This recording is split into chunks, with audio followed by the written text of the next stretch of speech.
We're here today at the University of Chicago with Aleksandar Hemon, the author of The Lazarus Project, Nowhere Man, The Question of Bruno, and most recently, Zombie Wars. The Making of Zombie Wars. Yeah. So over the weekend, I was actually reading through some of the John Freeman interviews, so I'll try not to trespass on overly familiar territory. I guess I'll start off actually with the shortest question I have prepared. It's do you still dream in like the Bosnian language? Actually, I don't know. I guess I reached a point where I don't notice the language. It's no longer strange to me to be dreaming in English or Bosnian. So I don't know. Okay. When there was a time, I think that's what you're referring to, in the early 90s, when I would be surprised in my own dream that people from Sarajevo, my friends or family, that they would be talking English in my dream. And so I would catch this in my dream. And sometimes I would wake up, but I would find it strange. So, but now I don't notice. It's not impossible that Bosnians speak English in my dreams, or the Americans speak Bosnian.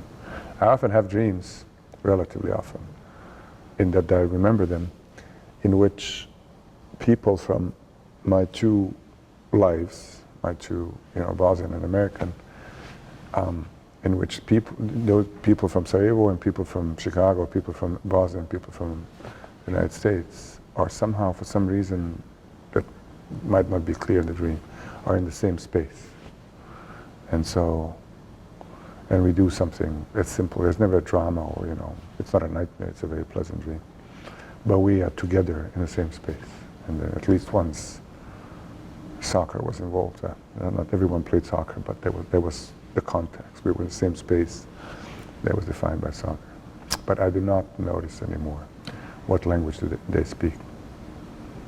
Yeah, I'm glad you brought up this idea of the two separate worlds, because I was thinking of this passage from your memoir, The Book of My Lives. It's from the little section called That's Me. And so it's this passage we're talking about self-othering through the immigrant experience, and you have this quote that says, "The displaced person strives for narrative stability. Here is my story. By way of systematic nostalgia." So the way I was thinking about this was through like a process of hyphenation, right? Where I feel like you're constantly introduced as or referred to the Bosnian-American writer, Aleksandar Hemon, and there's almost this process of hyphenation where at a certain point you're just reduced to the hyphen. And in a sense that the two nationalities start to become almost mutually exclusive. I remember at the beginning there was like a little blurb from Diaz, and he says, Aleksandar Hemon, if we can even consider him an American writer, is like one of my favorites. But the fact that that was even a qualification, thinking about that. I guess if you could speak a little bit to that, and also the word nostalgia, because I was thinking a lot about its original definition from the Odyssey, where it's Odysseus' pain of homecoming when he returns to Ithaca. And Nostos. Yeah. Well, that's the root of nostalgia, but it's not just. I guess it's the dream of. I think the person who used nostalgia for the first time the way we use it now was a Swiss psychologist, a psychiatrist. But I cannot quote that. You should double check. But it comes from Nostos, homecoming. Well, let's start with a hyphen. One thing that happens if you're a hyphenated person, I have multiple hyphens. I actually, because Bosnian is not an ethnicity, but a citizenship, and now citizenship of a country that is very complex and fragile and so on. It is not like being, I don't know, well, I don't want to quote other ethnicities, other hyphenated people, but within the Bosnian identity, I'm also hyphenated. But that hyphen is not visible from this side of the ocean, because my father is from a Ukrainian-speaking family. They emigrated 100 years ago to Bosnia from what was then not even Ukraine, but a province of the Austro-Hungarian Empire, a province, Galicia. But that hyphen is not visible, and so it is my contention that it's really a minority of human beings who are can operate without hyphens, that there's that identities and after identities, human lives are increasingly complicated. It's a bunch of hyphens, right? Because people are layered. They have multiplicities of sources and experiences and backgrounds and identities, and that then any kind of operation of identification is necessarily reductive, right? It doesn't necessarily mean that it's entirely bad. It is, I guess, a condition of operating in a society that you have to be identifiable in some way. You have an ID and a number and a name, right? And so then there are aspects of having an identity here that are deployed to redress injustice, inequality, and racism and so on. But from a kind of a personal and psychological point of view, to be hyphenated, one of the consequences and effects of that is that one often finds oneself in a situation that you have to explain yourself. Mm-hmm. That is, who are you, why are you here, right? And it's not necessarily always hostile, right? It's not necessarily always Trumpist. It's always the Trumpist demand that you justify your being here, which is fascist. Trumpism is fascist. But it's also, comparatively speaking, a benign thing, right? Where are you from, right? So it is not directly insulting. I do not get angry at people who ask that, but then puts me in a position to explain myself, because people who are from here, they do not have to explain themselves. And that's tricky in a sense that, it's noise in personal communication with people and engagement, and it's always, it can be annoying or just too much work. I don't want to explain myself. Back in the day, at the time of the Bosnian War, the explanation was far more complicated because Bosnia was on the front pages of newspapers and everywhere. So it wasn't just explaining me, but explaining what Bosnia is and the war in Bosnia and who's fighting it and why they're fighting it. It's always a little lecture. So to avoid that, I would claim different identities. And so at least once, actually, I think more than once, but I would say that I was from Luxembourg. Because Luxembourg is this, people do believe it exists because it's a familiar name, but no one quite knows where it is. And no one really goes there unless you're laundering money. And so I would say Luxembourg and say, because I did not, it's work to explain yourself. And at the same time, if you do not explain yourself, you might find yourself kind of a blank slate, sort of unreadable, illegible, right? And so with all that, because I've never had, and I still don't have, I've lived here most of my adult life and, have achieved a level of success. There's this discomfort that comes from the expectation from many other people, but also from me, that it's not, my place here is never guaranteed. And I don't mean just, now with Trump, that means, I travel with my passport right now in this country because I might get stopped and I have an accent and so on. I don't look like the targets of their outright hate, right? But as I speak as a foreigner. At the same time, sort of that generated a kind of need to not explain myself, but to create a discursive context or field in which I and people like me, more specifically Bosnians, displaced Bosnians or hyphenated Bosnians who then become hyphenated American, in which we make sense, in which I make sense. And that is not, it cannot be done just by pointing at things. I have to write my own discursive field, my own history and my own narratives and my own history of displacement. Or narrative of displacement is really the same thing. So in that sense, the hyphenation had consequences that were productive.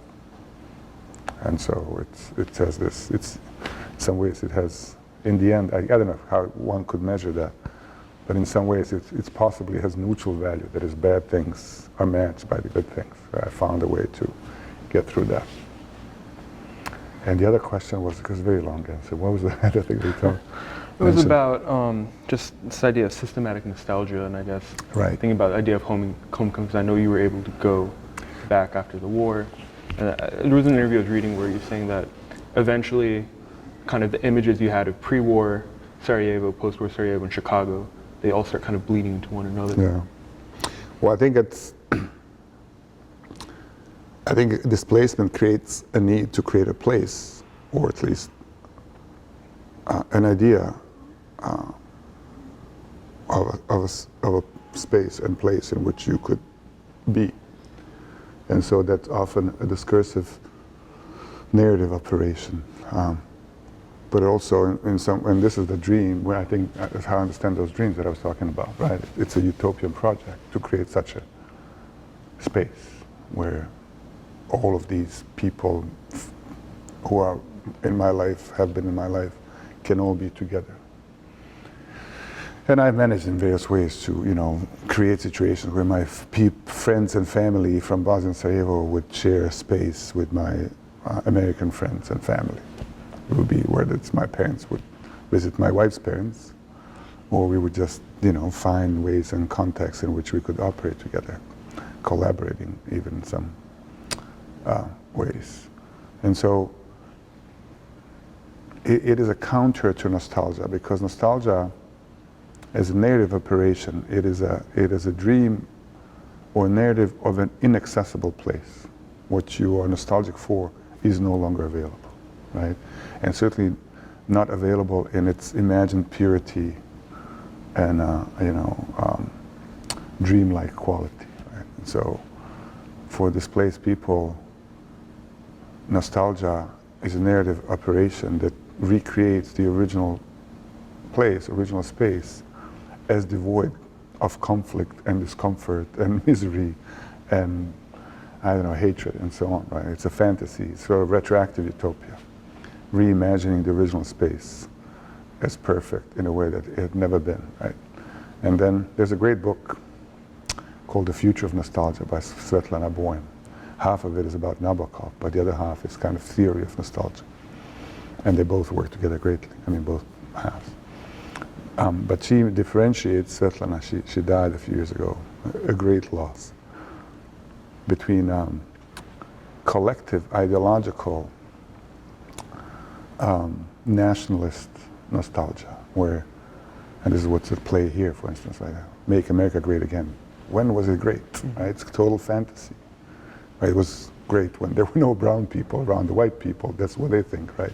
But that was not even the case ever, right? It was it requires, and it often leads to genocide, because then people who are excited by such nostalgic collective nationalist operations, they want to recreate the reality that never existed by eliminating people who contaminate that reality.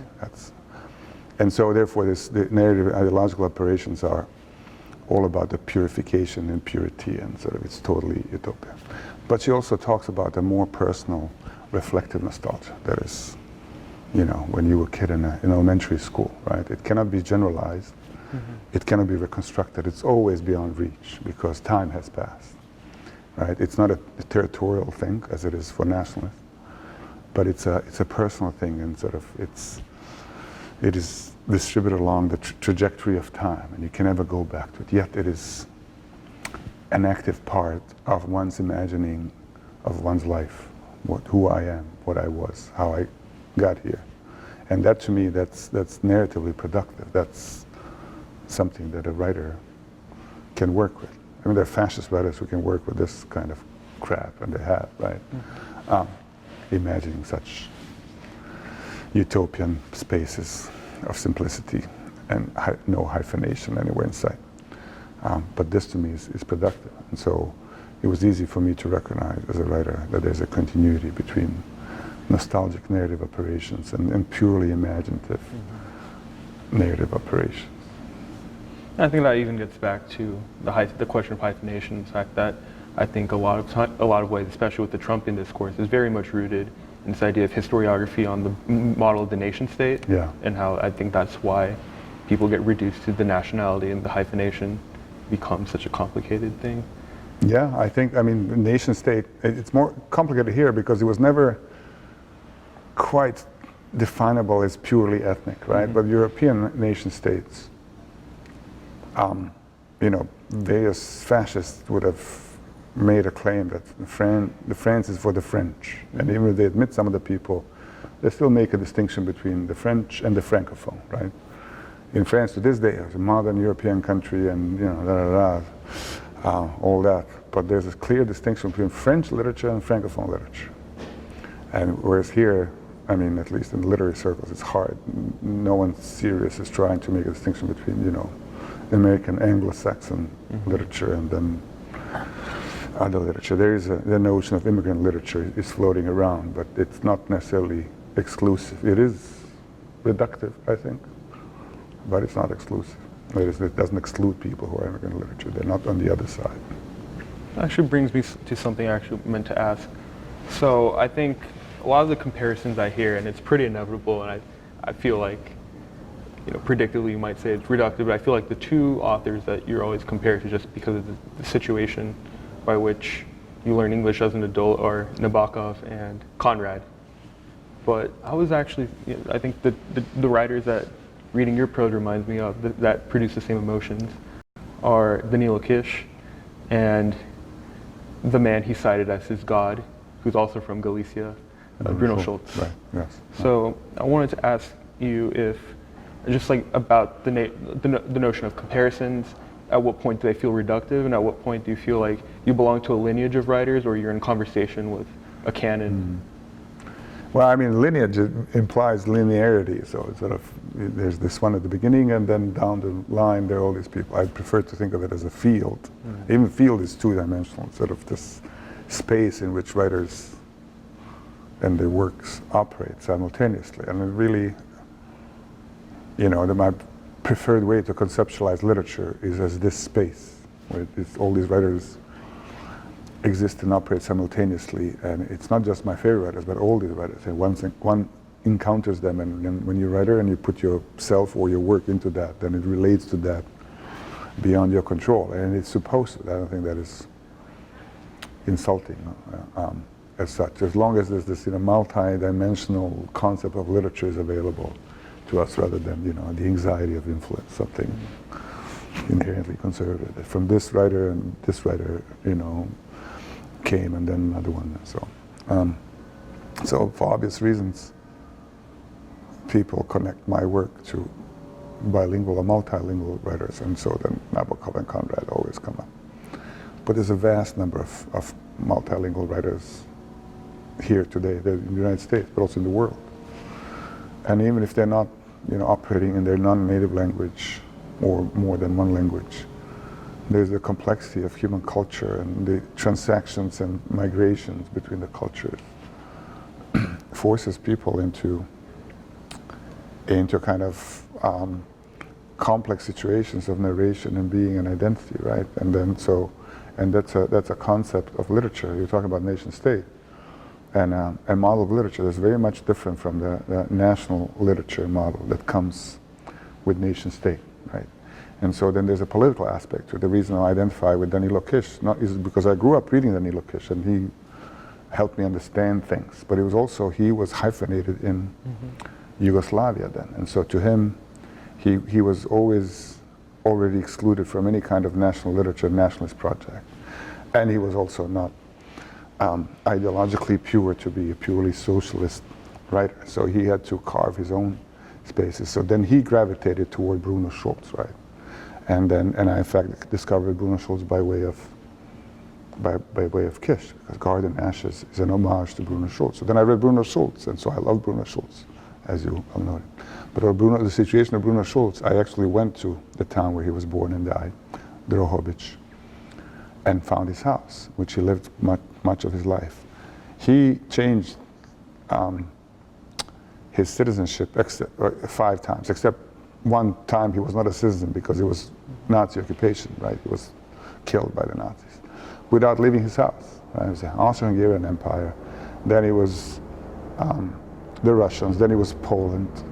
Then it was Russians. Then it was Poland again, right? It was just 5 different systems. Actually, I may be missing one.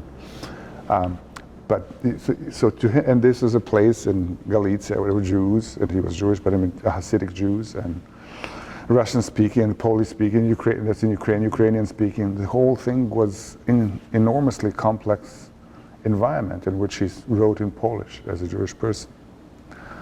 And to me, that I gravitate toward the complexity, right? And in general, in any kind of literature or art, I like multi-dimensional spaces with a lot of objects floating around.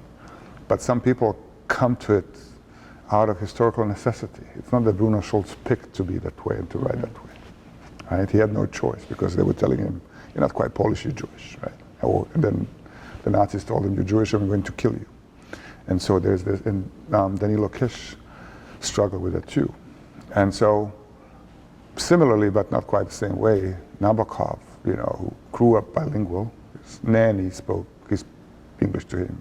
I think his first words were in English, so much so that his father had to hire a Russian tutor for him and his brother too. So they were not speaking Russian, but also French and all that. And then was displaced and traveled all over Europe, or not traveled for fun, but Berlin, Paris, the United States, Montreux in Switzerland. And then Conrad, obviously, right? He was Polish, but there was no Poland at the time.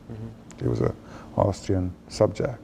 And then he, was in England, and then he traveled around. And so displacement was a central fact of their lives and biography, and in ways that we don't have time to talk about it now, but I discover, and obviously it could be a question of a consequence of my bias, I discover methodologies in writing and thinking that are easy for me to trace back to the fact of displacement in their lives. And that to me speaks in a particular way. So as for the sort of facile, newspaper comparisons, Nabokov wrote 40 some books in 2 languages, right? And I've written 7. With Bosnian books, I've written 10. So I'm a long way from being comparable with Nabokov. Or Kish for that. So I want to get a bit back to the definition of displacement. I remember in one interview, someone used the term dislocation. He said that's an anatomical term. Yeah. And I was reading one interview where it was paraphrased as exile, and I was wondering if you agreed with the term exile for displacement. Exile, to me, it means that you can't go back to the place of origin. So Nabokov was in exile. Once he was out, he never went back. Not physically, not intellectually. He would not write about, there are very few instances where his characters go back to Russia, the Soviet Union, right? And one of them is a visit to a museum, which is sort of hallucinatory. So it's, he had no access. He didn't want to go back there. And he did not want to validate that space, right, by imagining it as real. So that's exile to me. You have no contact, it's over, right? The country of your origin, the place of your origin is no longer accessible or available in any way. And that also means often, which is important, it means legally, your passport is not valid there. Right? They would arrest you if you go there. So in that sense, other than the few years of the war, I was not in exile. Even the war, it's got a few. I can get nitpicky because I have friends who sneak through the tunnel back into the city to be with their family, right? Theoretically, I could have done that, except I didn't have family in the siege. But after the war ended, I could always go back. We still have an apartment there, and I have gone back. I go back regularly, both physically but also intellectually. I have written in Bosnian. I have a number of books published in Bosnian. I can operate in the language. If I go back there now, no one would be surprised. They would be surprised because it would be crazy in some ways, given the advantages of being here, financial and career advantage. But no one would think that that I came from Mars. I go there. I'll go there this summer for a month to write. So in that sense, it's not exile. I think that, and it's also exile has this political dissident value that I do not want to have as a writer, right? And so I was once at some conference in Sarajevo organized by the André Malraux Center, the French Cultural Center, where also there were a number of French writers with their scars sitting like this. And so, and there was in fact one panel discussion about exile. And then one of them said, in French, beautiful language, and speaks like this. He says, whenever I start my novel, I go in exile. And this is in Sarajevo, where people around the corner, there's a line in front of the German embassy because people are trying to get out, and they would not let them go to Germany, right? And many of them are already illegal in Germany. And so this exile is a sort of a metaphysical concept, a sort of equivalent of the ivory tower. I just go away from this world into exile, and then I am alone with my thoughts and poetry. Yeah, that to me, it's silly, really. And so, yeah, and then I had an argument with this French writer about that, about exile, the nobility of exile. So I'm displaced, which doesn't mean I'm a refugee. It just means that I'm not in the place of my origin, and that has some good aspects and has some bad aspects, and something that I have to contend with what I talked about. But it's not noble, and it's also not noble. So. Then, I actually wanted to ask you a bit about genre. I think you've previously stated that in the Bosnian language, there's no distinction between fiction and nonfiction. It's just, something for book retailers, right? And so I guess what I was wondering is, I've also read too that sometimes the impetus for a short story will be kind of like a what if from pre-existing memory, right, or experience. So because like your work has been called autobiographical, or perhaps you should say semi-autobiographical, I was kind of wondering, between like memoir and essay, or some of the other genres of like what we would call nonfiction, how you decide the form that something will take? It's not that there's no distinction. There are no words that describe distinction in such a self-evident way. Fiction and the opposite of it, nonfiction. That you cannot translate this pair into Bosnian, fiction and nonfiction. There are no equivalents. And so you have to go around and sort of bend it to describe the closest to nonfiction that I could come up with is true stories. But it also obviously implies narration and storytelling and all that. And to my mind, there's a number of languages where that distinction is not self-evident at all. And to my mind, the overarching concept that can cover, the umbrella concept, that could cover both fiction and non-fiction, with or without words, it's really storytelling. That leaves, and so I can tell true stories, deploying the same narrative or similar narrative logic as the stories I make up. Excuse me. One identifies, as it were, a good story that is true, and then you just tell it. Or you identify, potential in the story that is true, but it needs additions, embellishments, and all that. And so, for the stories and novels that I wrote that people think they're autobiographical, and many of them, at least many of their parts, started by, here's a true story of what happened that I could tell orally, and I have told. But it's not quite enough I thought, for it to qualify as a sovereign, discrete narrative. So then what could I add to that? What if? And so I wrote the making of Zombie Wars hinges on the main character having an affair with his student in an ESL school, right? And I thought of that because there was a time when I was a teacher in an ESL school and a student hit on me, and I said no, for whatever reason.